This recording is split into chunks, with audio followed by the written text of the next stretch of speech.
जय हिंद दोस्तों। स्वागत है आपका आरपीएफ टॉक्स में। आशा करता हूँ कि आप सब लोग बढ़िया होंगे, आपकी तैयारी अच्छी चल रही होगी। दोस्तों, आज हम इस वीडियो में मेनली बात करेंगे कि मैं मॉक किस प्लेटफॉर्म पर और कहाँ कहाँ मैं देता था और मैंने जॉब के साथ प्रिपरेशन किस प्रकार की थी। दोस्तों, जॉब के साथ प्रिपरेशन करना थोड़ा मुश्किल रहता है। जो भाई लोग जो जॉब में हैं, साथ में तैयारी कर रहे हैं, उनको मालूम ही होगा कि जॉब में के साथ प्रिपरेशन करना थोड़ा कठिन रहता है और थोड़ा टाइम का भी मेन मेन इशू तो टाइम का रहता है और थोड़ा जॉब का ही प्रेशर रहता है। जो भाई लोग पुलिस में होंगे उनको तो याद है कि ये दोनों चीज़ें उसमें डबल रहती हैं। दूसरी जॉब से आप कंपेयर करोगे, वर्कलोड भी और टाइमिंग। टाइम तो बिल्कुल मिलता है, बहुत कम ना के बराबर है। जैसे कोई बंदा ऑफिस वगैरह में होगा तो उसको थोड़ा बहुत टाइम मिल जाता है। जो बंदे थाने में पोस्टेड होंगे या फिर लाइन में होंगे, उनको थोड़ा टाइम का काफ़ी इशू रहता है, क्योंकि उनकी जॉब एक जगह सेटल नहीं रहती है और वो अपना रूटीन बना ही नहीं पाते। जैसे कि मेरी जॉब कुछ थाने में भी रही थी और मैं लाइन में भी रहा था, तो मेरा कोई मतलब एक पर्टिकुलर रूटीन नहीं था कि मुझे आज ये पढ़ना है, कल ये पढ़ना है, परसों ये पढ़ना है, मतलब किस टाइम पे क्या पढ़ना है। कोई रूटीन फिक्स नहीं था, क्योंकि मेरा टाइम फिक्स नहीं था। क्योंकि मेरे साथ समस्या यही थी कि मुझे खुद को मालूम नहीं रहता था कि मैं कब फ्री होऊंगा ड्यूटी से। पुलिस में यही इशू रहता है। और मैं इसमें किस प्रकार पढ़ाई करता बताता हूँ आपको मैं। जैसे कि दोस्तों, मैं कहीं बाहर ड्यूटी करने गया, भोपाल की ड्यूटी करने, मोबाइल तो साथ में रहता ही था और अपने साथ में मैं 2 पेज, एक पेन हमेशा रखता था। जहाँ मुझे मौका मिलता था मैं मॉक देने लग जाता था, या फिर क्लास लेने लग गया यूट्यूब पर।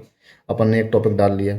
और दोस्तों, पहली बात तो जो तैयारी कर रहे हैं जॉब के साथ में, वो अपना आप ये सोचें कि मैं पूरा कोर्स कंप्लीट कर लूँ एक साथ यूट्यूब से, तो वो पॉसिबल नहीं हो सकता एक बार में। आपको छोटे छोटे टॉपिक कंप्लीट करने पड़ेंगे। जैसे कि हिस्ट्री का आपने उठा लिया, आधुनिक भारत ले लिया, आधुनिक भारत का आपने छोटा टॉपिक ले लिया, मध्यकाल ले लिया, प्राचीन भारत ले लिया। इसमें से आप कुछ कुछ टॉपिक करके अपने जो वीक हैं, जैसे आप मॉक में देते हो उन क्वेश्चन, अभी मॉक में ही बात करेंगे अपन। जैसे कि आप मॉक देते हो, उसमें कुछ क्वेश्चन आपसे नहीं बनते उस टॉपिक के, उस टॉपिक को उठा लो आप यूट्यूब पर, उसको डालो, उसमें देखो मेरे क्वेश्चन क्वेश्चन कौन कौन से नहीं बन रहे। वो टॉपिक कंप्लीट करने के बाद में उसके PYQ लगाओ। PYQ आपको टेक्स्ट बुक में मिल जाएंगे। सारे PYQ डले हुए हैं उसमें, चैप्टर वाइज भी और टॉपिक वाइज भी, दोनों प्रकार से डले हुए हैं। मेन तो ये हो गया। और दूसरा क्या, यूट्यूब पर मैं तो यही था कि वीडियो देखता ही था हमेशा। जो जो टॉपिक मुझसे नहीं बनता था, जो लोग तैयारी कर रहे हैं वो भी देखते ही होंगे। दोस्तों, मैं मॉक कहाँ पर देता था? मेरे 2 प्लेटफॉर्म थे मॉक देने के मेन। एक तो टेक्स्ट बुक और एक RWA अंकित भाटी सर का जो ऐप है, उस पर क्या रहता है, हर संडे को मॉक टेस्ट आते हैं। हर संडे को मॉक टेस्ट आते हैं, उसमें बच्चों की संख्या भी काफ़ी रहती है, करीबन 25 से 30 हज़ार, 35 हज़ार तक। कई टेस्ट में तो 35 40 हज़ार तक बच्चों ने इनरोल किया है उनके ऑनलाइन जो मॉक टेस्ट हैं उसमें। उसमें आप देख सकते हैं कि बच्चे उसमें काफ़ी रहते हैं। उसमें आप अपना एनालाइज करो कि मेरे कौन कौन से टॉपिक नहीं बन रहे, कौन कौन से टॉपिक मेरे वीक हैं और कौन कौन से टॉपिक मेरे अच्छे हैं। जैसे कि किसी बंदे ने मैथ पूरा टेस्ट सॉल्व कर लिया, उसके बाद मैथ का पोर्शन उठाया देखने के लिए मुझसे कौन कौन से क्वेश्चन नहीं बने। जैसे कि उसमें मेंसुरेशन आया, मेंसुरेशन क्वेश्चन, उसमें एरिया वाला क्वेश्चन था, उसमें देखो आप पे कौन सा टॉपिक नहीं बना। उसके आप पहले तो उसका फॉर्मूला देखो क्या है, उसमें देखो किस प्रकार का क्वेश्चन है। उस प्रकार का क्वेश्चन आप यूट्यूब पर टॉपिक का नाम डालोगे, सारे क्वेश्चन आ जाएंगे PYQ करके रेलवे के। देखो उसमें किस प्रकार के क्वेश्चन आए। सबसे मेन और ये जो एडवांस में थे, उसका सबसे बेसिक फॉर्मूला है। जो रेलवे में क्वेश्चन आते हैं, डायरेक्ट फॉर्मूला बेस्ड क्वेश्चन आते हैं। आप फॉर्मूला रट लो सारे, एक पेज में नोट कर लो, जितने ही फॉर्मूला है 100 150 करीबन फॉर्मूला निकलेंगे, हाईएस्ट 100 के आसपास निकलेंगे फॉर्मूला। उसको आप अच्छे से नोट्स बनाओ उसके। और जब भी आप मॉक टेस्ट देने बैठो, उसको एक उसके कुछ कुछ देर पहले, आधे घंटे घंटे पहले उसका रिवीजन कर लो अच्छे से। और लिख लिख के याद कर सको तो और बेटर है। उसमें आपकी जो मेमोरी है वो लंबे समय तक चलेगी, उसमें भूलोगे नहीं जल्दी उसमें आप। मेन तो यही है मॉक देने का सिस्टम उसमें। रीजनिंग का भी सेम है। रीजनिंग की जैसे आपके कोई टॉपिक नहीं बने, उस टॉपिक का आप छोटा छोटा वीडियो उठाओ। जैसे क्लॉक का नहीं बना, और जैसे कि क्लॉक का हो गया, डायरेक्शन हो गया, पजल हो गया, एक्सपेक्टेड किसी भी टॉपिक का क्वेश्चन हो गया, उसका पूरा कोर्स कंप्लीट मत करो। आपने आज मॉक दिया, उसमें देखो कि मुझसे किस टॉपिक का क्वेश्चन नहीं बना। वो टॉपिक उठाओ, वो टॉपिक डाल के यूट्यूब पर सर्च मारो, किसी भी टीचर से पढ़ लो। मैं ये नहीं कह रहा कि आप इस टीचर से पढ़ो, इस टीचर से पढ़ो, सारे टीचर बेस्ट हैं। जिसका समझ में आ जाए वो बेस्ट है हमारे लिए। तो मेन तो वही है। आपने डाल दिया क्लॉक के सारे क्वेश्चन देख मारो ऐसे ही। कैलेंडर डाल दिया, डायरेक्शन डाल दिया, पजल डाल दिया, ब्लड रिलेशन डाल दिया, चाहे उनसे डाल दो। जो आपको देखना है वो डालो उसमें, और उसका पूरा वीडियो देख लो। उस मेन ये दोनों हो गए, मैथ रीजनिंग। और GS किस प्रकार, GS का एक ही फंडा है। GS आप मॉक दो, मॉक देने के बाद भी क्वेश्चन नहीं बने और जो बन गए दोनों, उसकी जो नीचे डिटेल होती है, इन्फॉर्मेशन होती है, क्वेश्चन के नीचे दी होती है, टेक्स्ट बुक में दी होती है, अभी बताऊंगा टेक्स्ट बुक का मैं। RW का मुझे इतना इसमें रहती नहीं, कम रहती है। उसको जितनी भी डिटेल उसकी नोट कर लो सारी की सारी, जितनी भी है, जैसे उसमें पूरी डिटेल रहती है। जैसे बाबर का क्वेश्चन आया तो बाबर से रिलेटेड जो डिटेल है पूरी, उसमें रहती ही नीचे, उसको नोट्स बनाओ उसके पूरे एक पेज में बढ़िया, एक कॉपी लेके आओ, कॉपी में बढ़िया नोट्स बनाओ उसके। इस प्रकार से तो मैं तो इसी प्रकार देता था मॉक वगैरह। अब दोस्तों आते हैं टेस्ट बुक। टेस्ट बुक तो दोस्तों एक तरीके से बिल्कुल नेसेसिटी है, आपको उस पर मॉक देना ही पड़ेगा आज के समय पे। और सबसे बेस्ट है दोस्तों, आप रेलवे की जो तैयारी कर रहे हैं एसआई की, प्रॉपर रेलवे की, अगर एसआई छोड़ो, रेलवे की तैयारी कर रहे हो आप, तो मस्ट आप लगाओ। और जिसके क्वेश्चन रेलवे के जितने भी हुए, अभी 2024 में क्वेश्चन हुए, 2024 पेपर हुए उसके, 2025 में पेपर हुए दोनों के भी। RPF क्या बोलते हैं, NTPC के भी दोनों हो गए, ग्रेजुएट अंडर ग्रेजुएट वाले। NTPC का मेंस भी हो गया, RPF कांस्टेबल हुआ, RPF एसआई हुआ, जे हुआ, टेक्नीशियन हुआ, ग्रेड 1 ग्रेड 3 दोनों हुए। उन सबके प्रीवियस क्वेश्चन लगाओ सबसे पहले, अगर आप तैयारी कर रहे हैं रेलवे की तो। SSC का बताऊंगा अगली वीडियो में, SSC के ऊपर लेके आऊँगा मैं। आप मेन तो रेलवे के ऊपर यही करो सबसे पहले। क्वेश्चन देखो, उसमें आपने PYQ लगाओ सबसे पहले। टॉपिक वाइज ही दिया है टेक्स्ट बुक में, आप चाहो तो टेक्स्ट बुक पे आप पास नहीं हो तो पास परचेज कर लेना।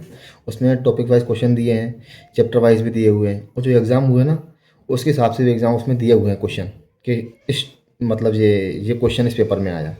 ये 30-30 क्वेश्चन करके उसमें पूरा डाला हुआ है। मैं तो इसी पे कर देता था, जैसे कि मैंने सारे दे लिए थे। मैंने NTPC CBT 1 भी दे लिया था मैंने, RPF SI से पहले, जो RPF SI के बाद हुआ था ये, तो मैंने RPF कांस्टेबल दिया था।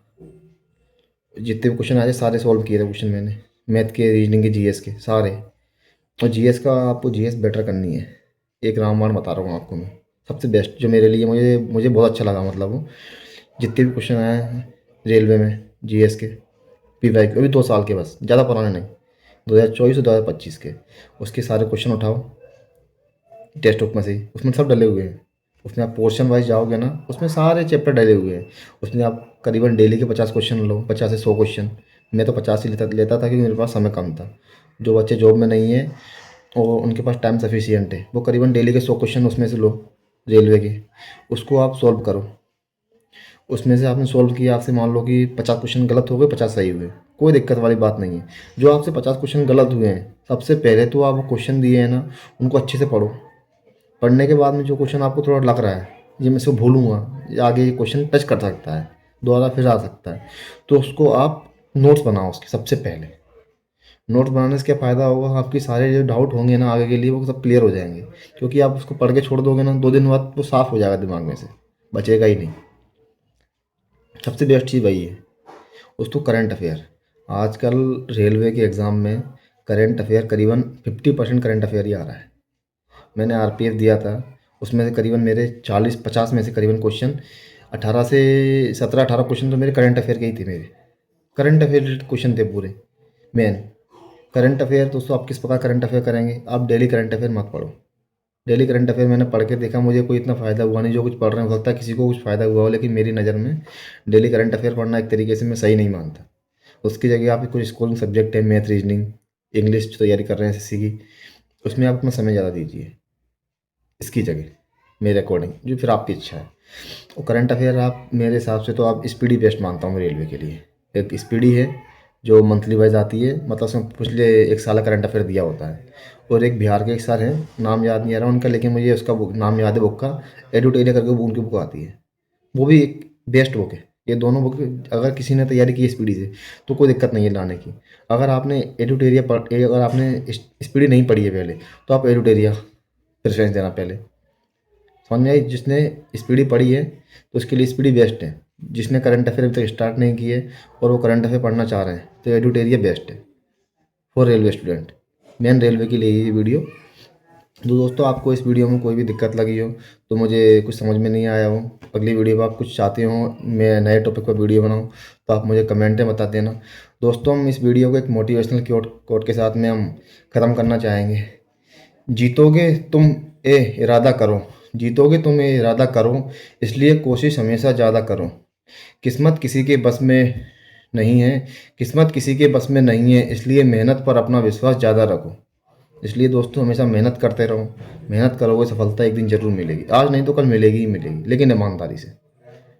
पढ़ते रहो, अच्छे रहो, मस्त रहो। दोस्तों आपको अगर ये वीडियो अच्छी लगी हो तो चैनल को सब्सक्राइब करना, वीडियो को लाइक करना। मिलते हैं अगली वीडियो में। जय हिंद, जय भारत।